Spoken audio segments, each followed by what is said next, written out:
Kan kita pengen cari nih bisa nggak sih mesin kopi ini bikin kopinya yang enak gitu. Ternyata 6 bulan kita R&D, bisa juga gitu. Oke. Lumayan. Kita tuh nggak pernah melihatnya itu cuman kayak mesin. Gitu. Kita pengen melihatnya tuh kayak sebuah toko, makanya sebagai sebuah coffee shop. Kita masuk ke kantor pun kita pengen orang ini bisa menjadi lifestyle mereka nih, bisa setiap hari. Oke, sobat investor, saya mau cerita sesuatu rahasia ke Anda nih, sobat investor. Saya baru tahu kalau di Fincast itu kopinya bening. Bukan warna hitam, bukan warna coklat, tapi bening nih. Warnanya bening ya. Nggak ada kopi ya di sini ya? Nggak ada ya? Belum ada. Oke, nggak apa-apa. Kalau yang namanya ngopi itu adalah sejenis aktivitas lah ya yang bisa membuat kita akhirnya semangat siap untuk menjalani hari gitu ya. Nah, kalau ngomongin soal inovasi dalam berjualan kopi, belakangan ada satu startup namanya La Jumpstart. Mereka menjual kopi melalui vending machine dan kita akan ngobrol dengan CEO-nya dari Jumpstart, namanya adalah Mas Brian Imawan. Halo Mas Brian Imawan. Ya, halo Mas Brian. Thank you nih. Thank you udah join di Fincast kali ini. Ya. Kalau ngomongin soal jualan kopi ya, melalui vending machine, emang orang Indonesia udah se-aware itu ya? Sekarang beli kopi melalui vending machine. Sekarang udah mendingan lah Pak. Dulu belum tahu dia pikir nih apa gitu. Ada yang pikir ini cuma TV, dekor. Sekarang udah pada tahu. Ya, sekarang udah pada aware ya. Iya. Karena mungkin banyak sekali masyarakat yang di kota-kota besar terutama yang mereka pernah melakukan perjalanan ke luar negeri, mereka melihat banyak sekali vending machine di pusat-pusat kota dan mereka tahu bahwa itu betul-betul berfungsi gitu ya, beli kopi, beli roti dan lain sebagainya. Nah, kenapa memutuskan menjual kopi lewat vending machine? Emang menjual dengan metode lain playernya udah banyak banget ya, sehingga kemudian Mas Brian sendiri memutuskan untuk oke, startupnya gue bikin deh jualan kopi tapi di vending machine gitu. Nah, dulu ini ceritanya lucu nih Mas. Dulu kan 2016 ya. Waktu itu belum ada tuh namanya delivery, kopi itu juga belum ada. Ada tuh masih di minimarket gitu. Saya kerja di Kuningan gitu, ribet banget kalau mau ngopi. Jauh gitu, udah keringetan, panas-panas. Nah, saya bilang, wah kalau ada mesin kopi di kantor enak nih. Tapi kan bos gue pelit ya, nggak mau bayarin kopi. Jadi gue bilang ke bos gitu, boleh nggak Pak kalau ada satu mesin nih, saya bayar sendiri deh kopinya gitu. Dia bilang boleh, ya udah cobain gitu. Ya udah cobain, import satu, terus pasang di kantor. Ternyata pada suka juga gitu, bisa pada tiap hari minum. Ya udah habis itu resign, cobalah pelan-pelan dikit-dikit beli kayak gitu. Ini ide di kantornya bukan ngide bagaimana kita menghemat kertas gitu ya, tapi ini idenya adalah gue ingin mendatangkan vending machine dan itu lu impor sendiri. Iya, biar gue bisa ngopi sendiri sebenarnya. Dan juga ini sebenarnya pembuktian kepada bos lu sendiri gitu ya, bahwa ketika menghadirkan vending machine yang bisa menghasilkan kopi ini akan meningkatkan indeks kebahagiaan karyawan. Lumayan. Jadi yang pakai vending machine ini bukan cuma lo doang yang satu bekerja di perusahaan tersebut, tapi teman-teman yang lain juga menikmati gitu ya. Iya, akhirnya gitu. Oke. Lalu waktu itu resign. Terus itu resign akhirnya langsung bikin Jumpstart atau gimana? Iya, waktu itu langsung bikin, mulai dikit-dikit lah. Dua mesin dulu, taruh di gudang, pelan-pelan ya nambah lagi gitu. Oh gitu. Iya. Jadi awalnya ngumpulin dulu.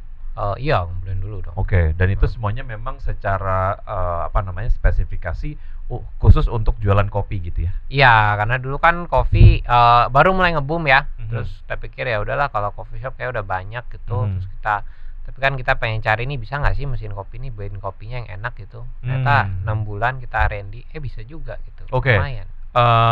Mas Brian bisa mengantar gue untuk mengerti bagaimana caranya, mekanismenya lah ya, si vending machine ini bisa menjadi sebuah mesin yang menjual kopi. Bentuknya pada saat keluar itu dalam bentuk kopi yang siap minum. Iya, berarti mencampur air panas, kopi dan juga susunya dan krim dan lain sebagainya terjadi di dalam mesin. Iya, dari biji kopi digiling dulu. Oke, terus baru digiling, habis itu dikasih pressure kan bikin espresso, barulah dicampur. Mau americano ya kasih air panas, mau cappuccino ya kasih susu gitu.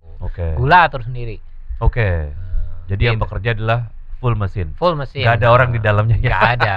Gue jadi inget film Dono Kasino Indro zaman dulu ya. Di Iya. dalamnya, di dalam vending machine itu ada orangnya bikin kopi, bikin apa gitu. Ya, Bang. Tapi kalau vending machine full, semuanya sama mesin, dan akhirnya ini menjadi sebuah potensi bisnis yang menarik juga ya. Iya, betul. Cuman di kota besar doang, atau sebetulnya juga lu melihat ada potensi yang potensial di daerah-daerah yang lain?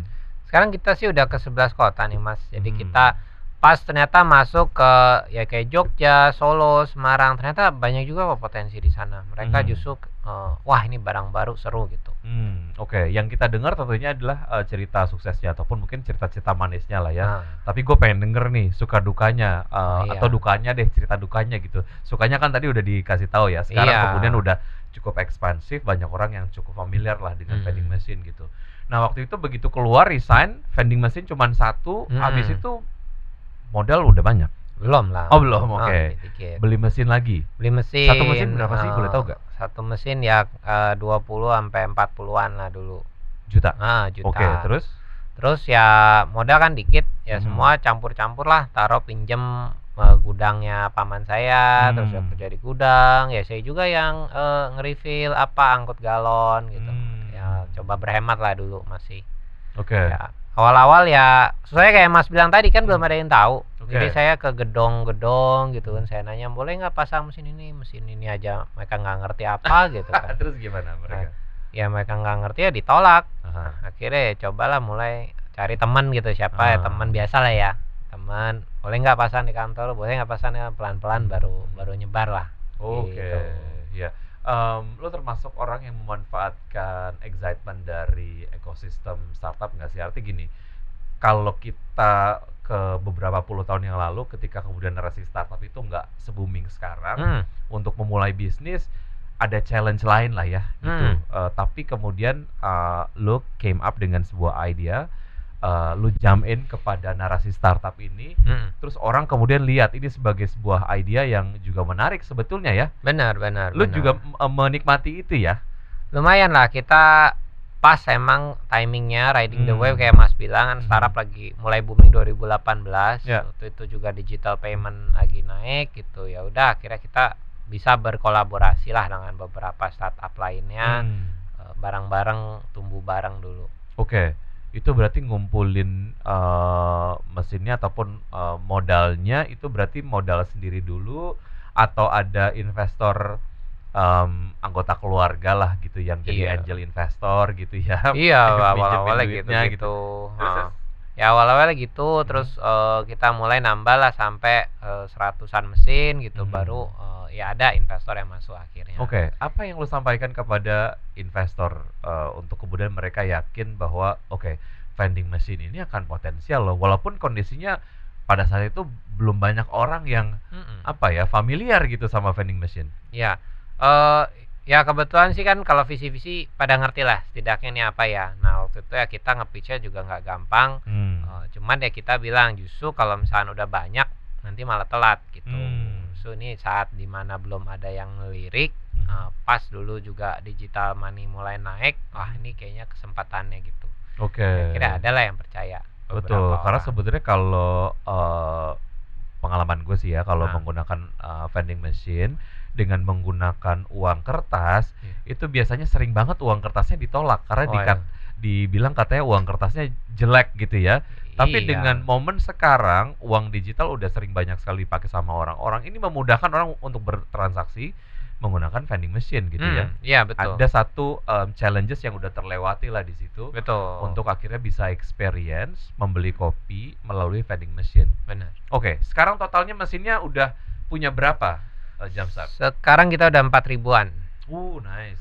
4.000 tersebar di kota mana aja? Di Jakarta, Bandung, Surabaya, Jogja, Solo, Semarang, Bali. Nah, itu masih Jawa Bali lah. Kurang lebih kota besarnya. Kota-kota besarnya. Oke, dan sambutannya sejauh ini positif aja ya? Positif sih di daerah justru ya tadi memang wah ini barang baru gitu. Oke. Kalau ngomongin soal gimana sebetulnya masyarakat Indonesia melihat aktivitas kopi ini sebagai lifestyle gitu ya. Ada yang ngelihat dan juga lebih prefer untuk datang ke kedai kopi ngobrol sama baristanya.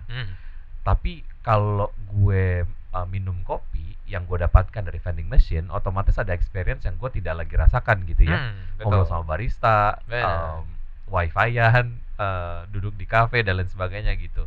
Nah, ini kan berarti memang harus mengerucutkan jam start sendiri, fokus terhadap segmen yang enggak itu. Benar, Nah, itu benar. gimana tuh exercise-nya? Jugglingnya tuh gimana waktu itu?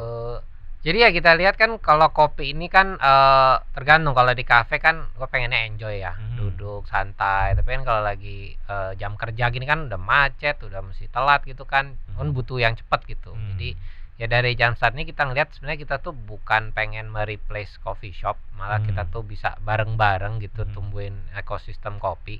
Jadi ya kalau lagi butuh yang cepet, yang convenient, pakailah kita. Makanya namanya kan jam start. Jam start kayak mobil kalau mati kan di jam start gitu, disetrum. Nah, ini jadi pagi-pagi kalau ngantuk butuh yang cepet, minum jam start jadi bangun gitu. Disetrum sama Disetrum kopi. gitu. Iya, itu Supaya idenya. semangat siap menjalani hari gitu Iya. ya. Tapi along the way sampai dengan udah berapa tahun berarti jam start? Kita mulai rilis mesin itu 2018. 2018 berarti kurang lebih 6 tahunan lah. 6 tahunan lah ya. Iya. Ada pengalaman jatuh bangunnya dong. Ada dong. Ada mesin yang kayaknya sepi, nggak pernah didatengin orang-orang dan lain sebagainya. Ada. Nah, itu gimana ini kemudian menjadi satu pembelajaran yang efektif lah untuk lo sendiri sebagai CEO. Ya jadi ya dulu kan kita coba lah ya segala macam tempat gitu. Ada tempat yang memang kurang cocok gitu karena contoh kayak di stasiun kereta deh gitu, kita pikirkan bagus, wah ternyata ribet banget gitu kan kalau pegang panas-panas, mesti naik lagi motor gitu, ternyata nggak cocok juga gitu. Cuman ya kita ngelihat kebetulan ya strength kita memang di vending machine ini kan bisa dipindahin gitu, bisa diangkut. Jadi ya kita coba aja, kita analisa berapa bulan, kalau enggak ya pindah gitu. Kita ngelihat selalu kalau siap tempat nggak pernah gagal lah. Penting kita belajar, oh tempat kayak gini kurang cocoknya gimana. Oke. Gitu. Tempat yang selalu cocok untuk ditaruh vending machine dari jam start itu apa? Perkantoran? Kantor biasa. Oke. Kantor. Dan itu juga menjadi satu target lokasi lah ya yang dituju ataupun ditarget oleh jam start sendiri untuk menaruh vending machine-nya di situ gitu. Benar. Oke. Berarti sudah 6 tahun ya. Sudah ada pendanaan yang didapetin dong? Ada. Udah berapa kali pendanaan yang didapetin? Kita 2 kali lah. Dari venture capital yang sama? Ada yang beda. Oke, ada yang beda. Oke. Pengalamannya untuk bisa ngedapetin pendanaan waktu itu, karena kan sebetulnya berarti pada saat mendapatkan pendanaan yang pertama itu dapatnya pre-seed atau Seri A? Seri A ya. Seri A berarti udah nggak pre-seed lagi ya. Artinya bisnisnya sudah running. Sudah. Oke, terus portofolio bisnis juga udah ada. Terus venture capital ngelihat itu gitu ya. Iya, betul. Gimana cara ngeyakinin venture capital untuk mereka akan chip in ke bisnis lo? Ya waktu itu kayak tadi, jadi kita di awalnya kita cari sinergi lah. Jadi kita selalu memang cari venture capital yang bisa selain ngasih duit gitu, kita bisa apa nih yang mereka bisa kasih lagi gitu. Nah, pas waktu itu salah satu venture capital ya dia kan punya portfolio banyak. Ternyata pas kita exercise, bisa kerjasama dengan portfolio ini gitu. Makanya baru kita yakininnya dari situ. Bahwa kita nih very open loh, dan ketika kita masuk kita bisa bantuin ekosistem lo yang lain juga bareng-bareng gitu. Pada saat mendapatkan pendanaan waktu itu uangnya langsung dipakai untuk apa aja? Beli mesin banyak? Beli mesin, iya, nggak boleh buat yang lain. Jadi kantor tetap hemat. SDM segala macam? SDM ada, cuman tetaplah kita coba rekrut yang secukupnya aja gitu. Oke, karena sebetulnya untuk bisnis seperti ini ya mesinnya juga memang sudah jadi ya, tidak bikin dari scratch gitu ya, tinggal mikirin SDM yang mendistribusikan, kemudian juga melakukan pemeliharaan dan lain-lain gitu ya. Benar. Oke. 2024 sebentar lagi kan akan kelar nih. 2025 kita akan masukin gitu ya. Tentunya strategi ataupun inovasi udah ada di pipeline dari Jamstart sendiri. Ya. Ada yang sudah terrealisasi sejauh ini inovasinya, ataupun mungkin yang ada di pipeline kira-kira apa aja nanti? Kalau dari kita sih kita memang ekspor tipe-tipe mesin yang lain ya. Jadi kan kita ada coffee, ada snack gitu. Kita lihat sebenarnya banyak kok tipe mesin, ada yang orange juice, ada yang apple juice, ada cotton candy gitu. Nah, kita selalu melihat setiap tempat nih cocok taruh mesin kita, tapi mungkin barang harus beda gitu dan konsepnya beda. Nah, ini yang kita lagi godok sih tadi, konsep cotton candy, konsep apa gitu. Sama satu lagi, memang kita lagi udah buat baru launching, actually 3 hari yang lalu. Jadi mesin kopi untuk di rumahan gitu pakai kapsul. Cuman bedanya nggak cuman bikin kopi, tapi bisa bikin teh, bikin jahe, bikin jamu aja bahkan juga Oke, bisa. karena selama ini kapsul itu identik sama kopi doang ya. Tapi Iya, ternyata ada minuman-minuman lain yang bisa dibuat dari si mesin kapsul ini gitu. benar. Dan kenapa kita buat ini ya dulu berkaca dari pandemi, Mas. Dulu pandemi kan kita di kantor. Wah, seneng gitu kan. Kantor tutup semua. 90. Wah, kita Nah, drop itu banget. gimana tuh? Waktu itu sempat ngelaluin itu. Ya dulu drop banget sih, benar-benar udah kayak mulai dari nol lagi gitu. Ya, kita lihat oh ternyata ya mesinnya bisa dipindahin lah. Ya udah kita pindahin dulu deh kemana gitu, sektor yang esensial, pabrik, bank masih jalan tuh. Sama kita lihat ide kenapa kita bikin mesin buat rumah ya dari sini gitu. Kita lihat kan wah pada delivery coffee gitu, tapi persaingannya ketat juga gitu. Ya udahlah coba kalau mesin kopi bisa nggak, tapi ya kan biasa mulai dari BM anak-anak nih banyak maunya, bilang bisa nggak Pak, jangan cuman kopi, mau teh, mau ini, ya udahlah akhirnya kita kumpulin jadi juga gitu. Tapi yang menarik adalah pada saat melewati pandemi ya, teman-teman kan terdampak langsung ya. Tapi teman-teman juga mendapatkan berkah dari situ ya. Karena kan waktu itu nggak bisa orang beli langsung kopi ke coffee shop gitu ya, ketemu barista, ada ada pembatasan dan lain sebagainya. Tapi dengan adanya vending machine, orang bisa beli kopi gitu ya, tanpa kemudian khawatir terpapar COVID-19 gitu ya. Iya. Artinya sempat dirugikan juga, tapi ternyata dapat untung juga gitu. Benar, karena ya kita coba ngelihat selalu tantangan sebagai opportunity kan. Waktu itu kita bikin fitur touchless order. Jadi bisa pesen dari mesin tanpa menyentuh mesin sama sekali. Dan kita bilang ke teman-teman kantor gitu, justru di mesin kita ini lebih higienis gitu kan. Orang nggak perlu ngantri di coffee shop gitu. Orang di kantor aja kita bersihin, kita disinfektan gitu. Akhirnya ya justru memang itu salah satu titik perkembangan kita. Pas COVID kita ya dari 400-an aminnya bisa tumbuh 2000-an selama COVID itu justru. Oke, gimana sebetulnya bisa berpikir cepat melihat sebuah hal yang mendatangkan efek negatif, tapi di sisi lain tentunya ini bisa menjadi potensi juga gitu ya. Iya. Dan terbukti bisa menjadi titik loncat dari Jamstart sendiri gitu. Iya. Oke, tentunya dari mitra-mitra yang sudah bekerja sama dengan Jamstart, ada kriteria-kriteria khusus lah. Kalaupun memang ternyata berminat untuk misalnya mendatangkan vending machine Jamstart di kantornya gitu. Ada nggak sih kriteria-kriteria yang harus dipenuhin oleh calon mitra sendiri? Ada sih ya, paling jumlah orangnya aja ada minimalnya berapa gitu. Sama ya kantornya ada space aja lah, nggak sampai 1 square meter, sama listrik lah yang cukup gitu. Yang penting itu aja. Kita pasang, kita yang beresin semua, dia nggak perlu repot gitu. Oke. Kita fokus ke kopinya dulu yang dijual ataupun didistribusikan lah ya. Nah, itu berarti kopinya dapatnya dari mana dan proses produksinya gimana? Kemudian juga seberapa higienis kopi yang didistribusikan lewat vending machine ini gitu. Nah, jadi kalau kopinya kita kan ngeroast sendiri, Mas. Jadi kita udah fine tuning terus, jadi kita coba improve terus gimana nih resep-resepnya gitu. Sama beberapa tahun terakhir semua kita yang buat.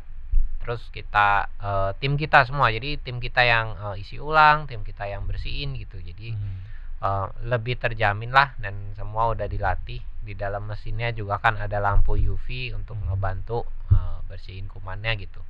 Jadi ya karena nggak pakai terpegang oleh tangan, ya semua pas bersihin pakai sarung tangan segala, ya lebih higienis gitu. Oke, ada berapa jenis kopi yang ada di dalam satu vending machine? Kalau kopi biji kopinya 1, kita udah pilihin yang blendnya paling enak. Terus bisa lengkap lah, bisa mau dari americano, mau cappuccino, mau piccolo. Tapi nggak single origin ya? Gitu.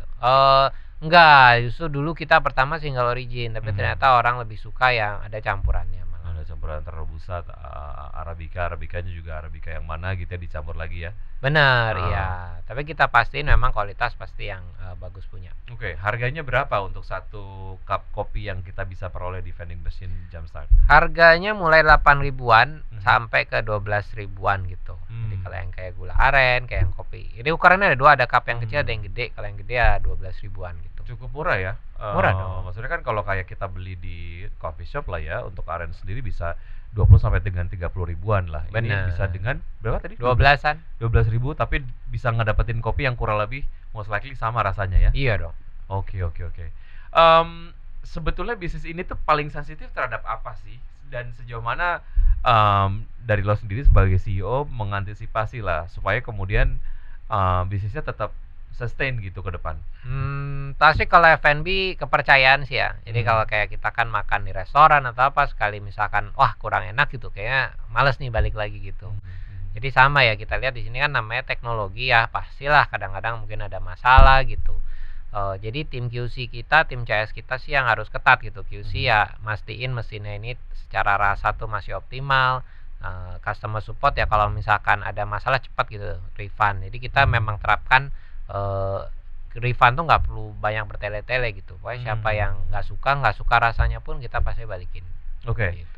Ngomongin soal inovasi ataupun mungkin perluasan dari bisnisnya sendiri, ini kan mungkin banyak yang bisa dieksplor. Salah satunya adalah kerjasama dengan penyedia jasa pembayaran sendiri gitu.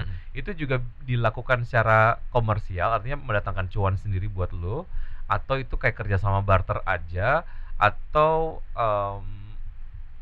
dilihat mungkin possibilities lain, bisnis-bisnis lain yang bisa dilakukan berbarengan dengan lo menjalankan bisnis si Jamstart ini. Ya kalau tadi sih kita prinsipnya emang selalu win-win ya gitu. Jadi kita very open, nggak ada satu pakem, kita biarin tim udah pikirin aja mau gimana gitu caranya, mau barter mau gimana. Ya kita tumbuh bareng, biasanya dari partner kita bisa kasih tempat gitu. Kalau dia lagi ada event ya kita ikut gitu. Dia punya nasabah kan pasti ada nasabah partner ya dia kenalin gitu. Bisa kayak gitu sih salah satunya. Oke. Kalau dilihat kan perkembangannya ini sudah cukup signifikan lah ya, selama 6 tahun berdiri. Ribuan mesin juga sudah dimiliki dan ekspansi juga sudah dilakukan lah di kota-kota besar di Jawa dan juga Bali. Tapi kan ini juga disadari sebagai market potensial bukan hanya oleh lo doang gitu ya. Banyak player lain yang juga melihat ini sebagai market yang potensial gitu. Kuenya juga mereka ingin juga nikmatin gitu. Benar. Nah ini kan berarti kita ngomongin persaingan nih gitu. Iya. Nah persaingannya gimana dan apa yang sebenarnya membedakan Jamstart sendiri dengan player yang lain? Ya kebetulan dulu sebelum COVID lumayan banyak ya, terus kemudian pas COVID ya kan akhirnya pada mulai terus akhirnya stop ya waktu itu kesempatan lah kita lihat, makanya kita tetap masih maju gaspol gitu. Kalau dari kita perbedaannya yang kita rasa dan ini yang kita kasih tahu ke tim, kita tuh nggak pernah melihatnya itu cuman kayak mesin. Kita pengen melihatnya tuh kayak sebuah toko, makanya sebagai sebuah coffee shop. Kita masuk ke kantor pun kita pengen orang ini bisa menjadi lifestyle mereka nih, bisa setiap hari beli. Makanya kita kalau mesin kan ya udah kita taruh ya laku nggak laku bahannya seadanya aja. Kalau kita nggak, makanya kita make sure bahannya tetap yang bagus, rasanya tetap yang optimal gitu. Itu sih bedanya yang kita rasa ya dengan kompetitor. Selama 6 tahun berdiri, profitabilitasnya sejauh ini perkembangannya seperti apa? Sudah cuan dong ya, sudah profit dong ya? Amin ya, memang sudah positif ya. Itu yang memang mandat dari kita ya, kita coba walaupun kita tumbuh cepat tapi tetap yang sustainable lah. Artinya nggak cuman memikirkan sustainability ataupun mungkin operasionalnya aja, tapi profit juga ya? Iya betul. Memang dari awal concernnya udah ke situ ya? Iya harus. Jadi kan namanya bisnis katanya harus cuan. Siap. Ada target soal pendanaan lagi sejauh ini ke depan atau masih cukup mengandalkan profitabilitas yang juga didapatkan untuk kemudian melakukan ekspansi atau gimana? Ya kalau pendanaan sih kita nggak ada yang kayak harus gitu, kayak harus ada ya. Kita lihat memang siapa, kalau misalnya ada yang partner ya sama nih sejalan visinya gitu, bisa berkolaborasi ya kenapa enggak gitu. Tapi ya sementara kita tetap sih target kan 20 ribuan mesin di 2027. Ya sementara masih on track lah, kita masih nambah terus sampai ke sana. Jadi ya kalau ada pendanaan ya boleh, kalau misalkan enggak ya kita amin mungkin bisa tumbuh tetap. Dari point of view founders ataupun CEO lah ya, sebelum kemudian menentukan venture capital, nggak cuma ngelihat besaran dana yang mereka akan suntik ke lo ya, betul. tapi kemudian juga ada kesamaan visi misi dan juga karakteristik gitu. Benar. Nah ini juga penting ya untuk seorang founder. Artinya kalau ngomongin soal idealisme juga ya sebisa mungkin idealisme juga tetap tersalurkan gitu, walaupun memang ada pihak lain yang chip in ke bisnis lo gitu. Nah seberapa penting ini untuk kemudian diketahui oleh banyak founders bisnis yang ada di luar sana, Ya penting sih. Jadi kita kan ibaratnya kan cari venture capital, dia invest tuh ya kayak kita nyari ini aja lah, berumah tangga gitu, nyari pasangan hidup. Kan masih sama-sama. Ya. Ceritain dulu visinya gimana, ke depan mau gimana, saling ngerti gitu. Saya punya idealisme, dia punya idealisme gitu. Karena kalau misalkan ya kepepet gitu fundraisingnya, karena udah kepepet, kalau nggak ada nih udah menghilang, nah, ya kan akhirnya susah gitu. Nanti ujung-ujungnya kan nggak enak ya. Kita kan selalu pengen lihat long term, nggak cuma di usaha ini, tapi ke depan mungkin masih banyak kan project-project lain gitu. Jadi Betul. penting banget sih. Dan idenya juga nggak yang cuman ini doang gitu ya. Siapa tahu ada ide-ide yang lain yang juga bisa ditawarin ke venture capital dan mereka juga tertarik juga untuk chip in gitu ya. Benar. Oke. Sip. Terakhir mungkin do and don'ts dalam berbisnis kopi dari kacamata Brian Imawan tuh apa? Do and don't spesifik kopi ini. Ya. Oke, kalau do and don't-nya, do itu selalu berinovasi sih. Ya, banyak banget gitu ternyata inovasi yang bisa dilakukan terhadap kopi ini gitu. Jadi mesti terus berinovasi biar nggak kalah nih sama perkembangan zaman gitu.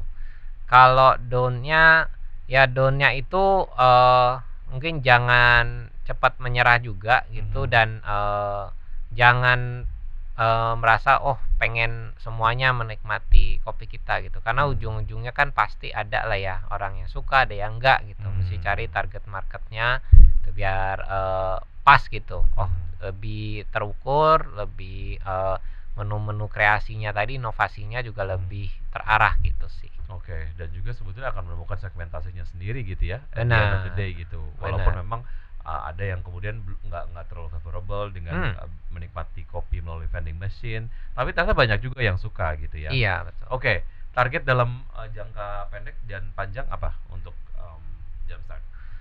Kalau dari kita ya target jangka pendeknya masih tetap perkembangan mesin ya. Kita ngelihat tadi kan target kita 20 ribuan unit. Target jangka panjangnya ya amin kalau bisa kita go internasional juga. Kita kan pakai mesin yang rumahan tadi.